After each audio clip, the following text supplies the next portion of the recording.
Bon, Martin Vité, bonjour. Merci beaucoup d'être sur le plateau de Focus, donc l'émission qui est aujourd'hui dédiée au métier de l'hôtellerie. Tu vas nous parler de ton expérience, de ce que tu fais aujourd'hui, des métiers liés à l'hôtellerie et à ce domaine d'activité. Donc merci beaucoup d'être là avec nous sur ce plateau. Tu es directeur de l'hôtel Oco à Toulon, donc voilà, juste à côté de nos locaux. Est-ce que dans un premier temps, tu pourrais nous parler, te présenter déjà? Bonjour Agathe, merci de me recevoir, c'est très sympathique, j'apprécie. Donc effectivement, je m'appelle Martin Vité, je suis le directeur de l'hôtel Oco, un hôtel 4 étoiles à Toulon. J'ai 32 ans, je suis un parcours hôtelier qui est assez récent, qui date d'il y a 4 ans. Et voilà pour aujourd'hui. D'accord, donc tu as fait une reconversion? Exactement. D'accord, justement, est-ce que tu peux nous parler de ton parcours, de ta formation et de ce qui t'a amené à ton poste actuel? Oui. Pour partir de la base, j'ai passé mon bac littéraire et après j'ai travaillé assez rapidement pour des raisons personnelles. J'ai eu pas mal de petits boulots et puis j'ai commencé à m'épanouir un peu plus dans le domaine du tourisme social et de l'aniation. D'accord. Donc tout ce qui va être colo, classe de découverte, ce genre de choses. BAFA, exactement. Et petit à petit, via ce milieu-là dans lequel je me suis complètement plu, on monte, on organise des séjours. On commence à gérer des services dans des centres de vacances, des choses comme ça. Et au fur et à mesure de cette gestion, je me suis trouvé une vocation pour la gestion de services, voire d'établissements. Et petit à petit, j'ai eu aussi le besoin de me retourner vers un milieu un petit peu plus professionnel que le tourisme social, avec un petit peu plus d'engagement, de qualité. Et j'ai eu une petite révélation en dormant dans un hôtel un soir, en déplacement pro, en me disant « Ok, c'est ça que je veux faire. » Voilà. Donc venant du tourisme social, la passation n'est pas forcément évidente et c'est là où j'ai eu accès à la transition n'est pas trop évidente et c'est là où j'ai eu accès à une formation via Néosphère avec qui vous travaillez, formation de responsable d'établissement touristique, une formation sur 8 mois qui permet de revoir les grandes bases liées à la gestion d'un établissement, que ce soit le commercial, la gestion administrative, la gestion des ressources humaines. C'est très complet, très condensé, en même temps, ce qui est très bien dans un parcours professionnel parce que on n'a pas forcément 3 ans à mettre de côté à 27, 28 ans. C'est une formation qui peut bénéficier d'aide en même temps. Donc les financements pour l'effectuer en plus. Voilà, ce qui était parfait pour moi à ce moment-là. Donc j'ai fait ces 8 mois, j'ai eu cette formation et derrière j'ai quitté le milieu du tourisme social pour me lancer dans l'hôtellerie en repartant sur des postes de base, que ce soit de la réception, de la gouvernance, etc. Et petit à petit, en quelques années, j'ai pris de plus en plus de responsabilités au sein des hôtels jusqu'à en arriver à ton poste actuel. À mon poste actuel. Donc, ton métier aujourd'hui, c'est directeur d'un établissement. Est-ce que tu peux nous parler un petit peu plus justement de ce métier? Oui, c'est un métier assez varié. L'idée d'un directeur d'établissement, c'est d'assurer la gestion complète d'un établissement, que ce soit en termes comptables, en termes commerciaux, en termes RH. On s'assure de tout. D'un côté de législatif, parce que on est légalement responsable de l'établissement, on est légalement responsable de ses salariés. Enfin voilà, il y a toute une charge de travail liée à ça. Et en même temps, on doit vendre notre établissement, faire en sorte que tout soit beau, tout soit comme le client l'entend. On doit aussi s'occuper des clients. Donc on a une grosse part de terrain. Et c'est un métier très varié dans le sens où on va aussi avoir des chambres, mais de la cuisine, de l'accueil. Donc il faut maîtriser énormément de points. Et le rôle du directeur va donc être de chapeauter tout ça, de savoir un petit peu tout faire. Il n'a pas besoin d'exceller dans chaque domaine. L'intérêt aussi d'avoir fait un petit peu tous les métiers avant, en fait, comprendre les problématiques de chaque métier au sein de l'établissement. Exactement. Il ne faut pas être le meilleur réceptionniste, le meilleur employé de chambre, le meilleur cuisinier pour être directeur, mais il faut savoir faire tous ces métiers. C'est hyper important. Et c'est ce qui donne votre légitimité à votre équipe. D'accord. Et du coup, tu parlais de la diversité justement des missions. Est-ce que tu as une journée type, une semaine type, un mois type? Ça, c'est la grande question dans ce métier. J'ai pas de journée ou de semaine type. On va avoir des mois, des semaines à thématique. L'organisation de mon métier se déroule sur un mois parce qu'il va se dérouler en fonction des payes des salariés, donc une fin de mois à faire, de la fin de mois aussi comptable, de l'ouverture du mois qui suit une fin de mois. Donc là, c'est du pur administratif qui rythme forcément mon mois. Ça, je ne peux pas l'enlever. Il y a des dates avec des reportings, avec les bulletins de paye et les envois des payes. Il y a une date, on ne peut pas pousser, on a des équipes derrière, ils ne peuvent pas forcément attendre. Donc ça va rythmer mon mois.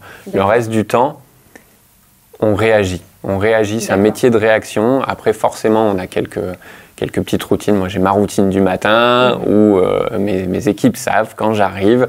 Ne me parle pas pendant une petite demi-heure, je lis mes mails, je vais regarder qui j'ai dans l'hôtel en tant que client, qui j'ai en arrivée le soir, mes tarifs, mes montées en charge. Donc ça, c'est toute une partie commerciale. Est-ce que j'ai pris beaucoup de réservations ou non? Réagir à tout ça. Donc ça, c'est ma petite routine. Ça prend entre une demi-heure et 1h30 en fonction de la quantité de travail du jour. Ça rythme vraiment ma matinée. Moi, c'est une manière de me concentrer, de jamais perdre le fil de mon hôtel. Et une fois que c'est fait, là, les salariés viennent vers vous et vous expliquent tout ce qui s'est passé qui n'est pas marqué dans les mails ou dans le logiciel. Et là, vous réagissez. D'accord. C'est un métier, en tout cas, comme tu le disais, assez divers. Donc, ça permet de ne pas s'ennuyer, j'imagine. Est-ce que tu peux nous parler un petit peu plus des avantages? Alors, de ton métier, tu es directeur, mais peut-être du domaine d'activité. Quels sont les avantages de travailler dans ce secteur d'activité? Et j'imagine qu'il y a toujours un peu d'inconvénients. Est-ce que tu peux aborder ces sujets-là avec nous? Oui. Si ça vous va, je commence par les inconvénients, comme ça après je parle des avantages et on oublie les inconvénients. Super. Les inconvénients, ils sont très liés à la durée de travail. C'est un travail qui peut être très pas violent, mais qui peut avoir des périodes très fortes, fatigantes. On est sur un 39 heures en hôtellerie, la durée de travail n'est pas de 35 heures. Même si les 4 heures supplémentaires sont payées en heures supplémentaires, on est sur une base de 39 heures. On a le plus souvent des plannings qui ne sont pas fixes, mais qui sont roulants. J'ai très peu de monde, moi, dans un hôtel qui va tout le temps travailler de tel jour à tel jour et avoir ces 2 jours consécutifs.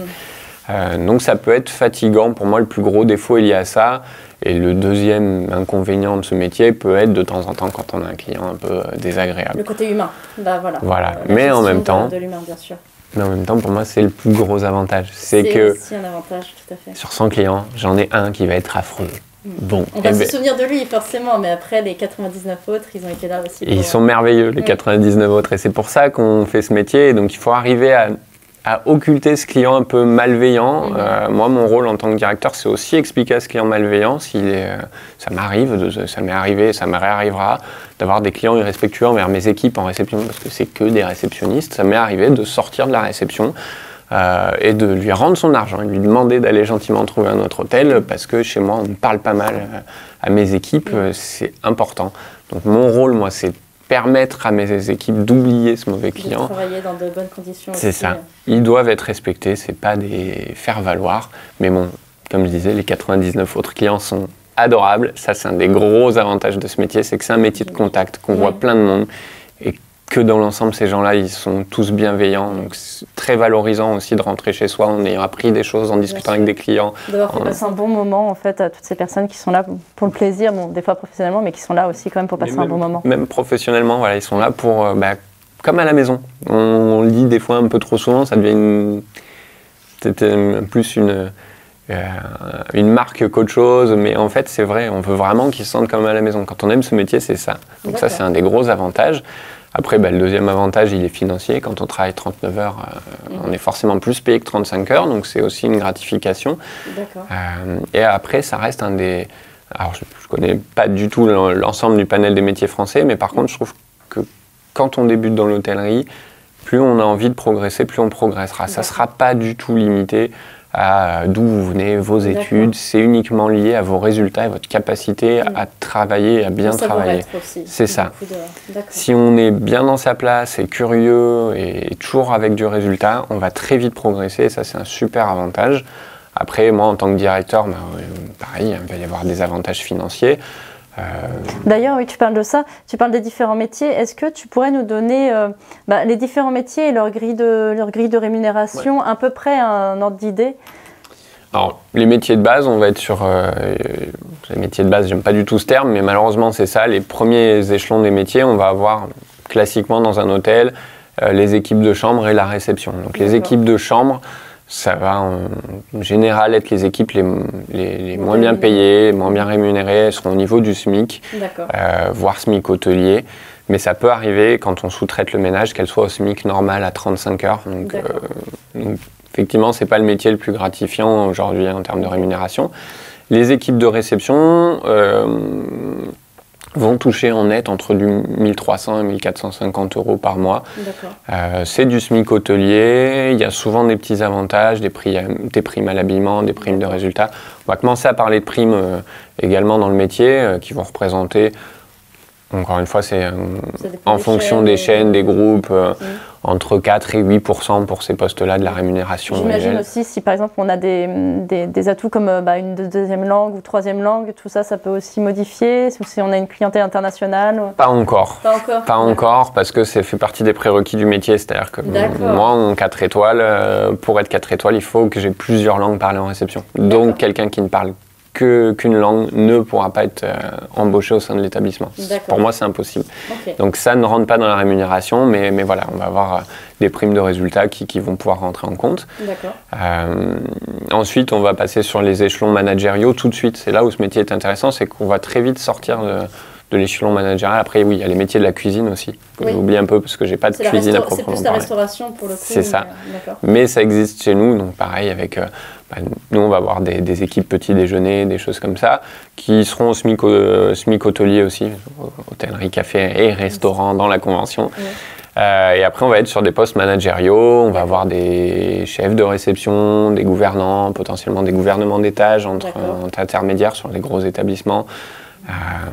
Donc là, on va, en fonction de la taille de l'hôtel et de ses résultats, on va très vite dépasser le 1600 euros net, sans pour autant aller dépasser le 1800 euros net. Ça se plafonne entre les deux à peu près. Encore une fois, c'est très général et ça dépendra des politiques salariales. On parle de salaire d'entrée de toute façon. Oui, c'est ça. Voilà.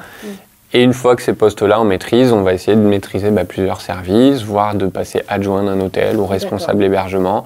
Et c'est là où on va commencer à arriver tranquillement au-dessus des 2000 euros net. On ne va pas pouvoir aller très haut au-dessus des 2000 euros net sur ces métiers-là, sauf sur de l'hôtellerie ultra luxe, des choses comme ça.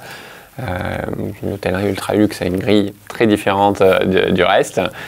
Et après, voilà, vous aurez votre fonction de directeur. Et là, en gros, vous commencez à 2500 euros net et ça n'a presque pas de limite en fonction de l'hôtel dans lequel vous travaillez et de vos résultats.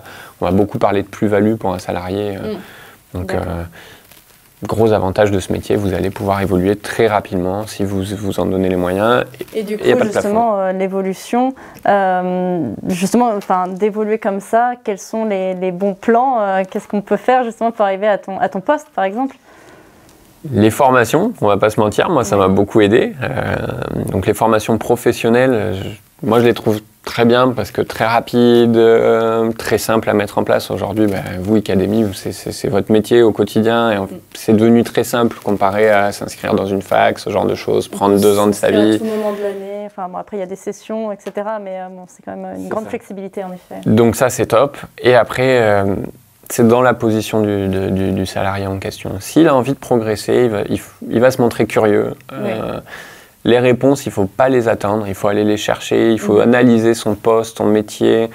Moi, ce que je dis souvent, vous prenez votre poste, vous le maîtrisez et ensuite vous passez au suivant. Et quand je dis vous le maîtrisez, c'est que vous l'amenez une étape plus haut. Vous dites, ok, ça me prenait 5 minutes.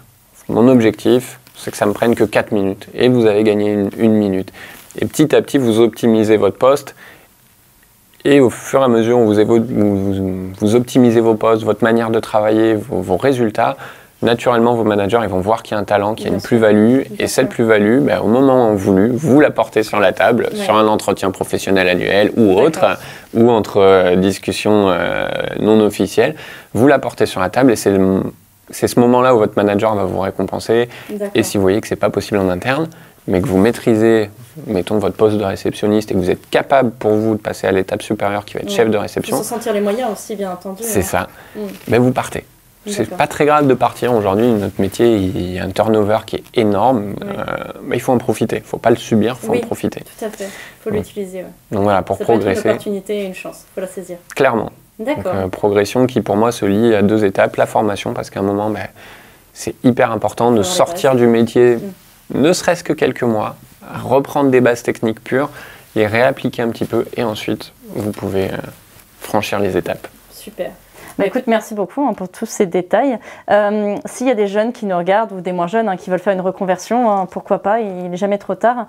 Quel est le conseil que tu donnerais vraiment à toutes ces personnes? Très lié à mon parcours, moi je conseille d'être ultra mobile. C'est nécessaire aujourd'hui. Donc si on nous propose un poste qui n'est pas forcément celui de nos rêves, dans la région de nos rêves, des fois il faut savoir accepter aussi pour mieux rebondir. C'est ça. Si vous voulez progresser rapidement, il y a deux démarches. Il y a la progression linéaire, tranquille, un objectif de carrière à 5, 6, 7 ans sur lequel, ok, mobilité, on peut réduire un peu. Par contre, si vous sentez un peu coincé, vous avez envie de vite progresser aujourd'hui, faites une petite formation pour vous remettre à niveau, c'est une bonne base. Derrière, n'hésitez pas à apprendre les métiers de base. Et c'est là où la mobilité rentre en compte. C'est que vous ne pourrez pas au sein d'un même hôtel faire réceptionniste, gouvernant d'étage, gouvernant, chef de réception, cuisinier, plongeur, etc. Ça va vous prendre 1000 ans. Alors Il faut aller dans différents établissements. Puis même de changer d'établissement, ça permet de voir les bonnes pratiques ou les mauvaises pratiques et justement de capitaliser sur tout ça. Exactement. Donc la mobilité. Mobilité. La curiosité, c'est ça? Curiosité, mobilité et aimer vos clients. Ça, c'est votre savoir-être. Si c'est un métier où il faut être un petit peu passionné. Si vous aimez recevoir des gens, ça va bien se passer. Si on peut s'entraîner un peu chez soi. Il faut aimer recevoir du monde. Mais très clairement, si vous sentez que vous aimez ça, c'est pas tous les jours. Il y a des jours où on n'est pas dedans. Bien sûr. Mais que ça vous fait plaisir de voir quelqu'un partir satisfait de son séjour, vous y arriverez. Ok. Bah écoute, merci beaucoup Martin. Petite question de la fin, qu'est-ce qu'on peut te souhaiter pour l'avenir? Plein de choses. C'était jeune, L'idée, moi, une fois arrivé au poste de directeur d'établissement, on peut évoluer sur de la gestion de site, sur de la gestion au sein d'un siège hôtelier. Donc ça, c'est des évolutions logiques. Après, moi, je vais plus partir, je pense, et j'y travaille, sur l'ouverture de mon propre établissement. C'est quelque chose qui me fait rêver. C'est super. Et à terme, on verra. Je ne dis même pas non à la formation, c'est aussi un milieu qui me plaît beaucoup. Il ne faut jamais s'arrêter, de toute façon, le milieu évolue tellement qu'avec la digitalisation, etc., j'imagine que ça change le métier, donc super. Bah, écoute, merci beaucoup pour ta présence. Merci à toi. J'espère que ça aura inspiré beaucoup de jeunes et de moins jeunes qui veulent se lancer dans ce domaine d'activité. Merci beaucoup et à très bientôt pour un prochain Focus. Merci, à bientôt. Merci.